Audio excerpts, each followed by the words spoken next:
প্রবাসী বাংলাদেশিদের অংশগ্রহণে উৎসবমুখর পরিবেশে লন্ডনে অনুষ্ঠিত হলো শাপলা সংঘ ইউকে আয়োজিত ঈদ মেলা। সোমবার ইস্ট লন্ডন মসজিদের মুসলিম সেন্টারে দুপুর থেকে সন্ধ্যা পর্যন্ত চলা এই আয়োজনে বিভিন্ন শ্রেণী পেশার মানুষের উপচে পড়া ভিড় ছিল চোখে পড়ার মতো।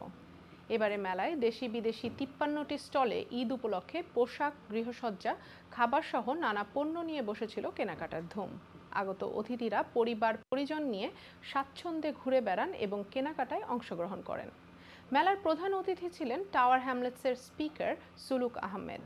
বিশেষ অতিথি হিসেবে উপস্থিত ছিলেন কাউন্সিলর বদরুল চৌধুরী, সাবেক স্পিকার আহবাব হোসেন এবং ক্রয়ডন কাউন্সিলর হুমায়ুন কবির।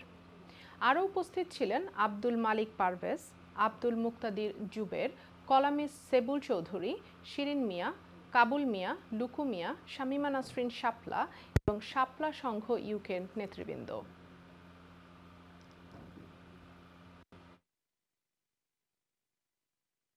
শাপলা সংঘ ঈদ মেলা যেটা আয়োজন করছেন আমার বইনান বাইরা, আমি এটার লাগি অনেক আনন্দিত আছি। কেন হওয়ার লাগি যেখানে এক এক রূপর নিচে অত ভ্যারাইটি স্টল হল বইছে ঈদ উপলক্ষে, আর আমরা লোকাল রেজিডেন্সরা আমরা এটা উপভোগ করা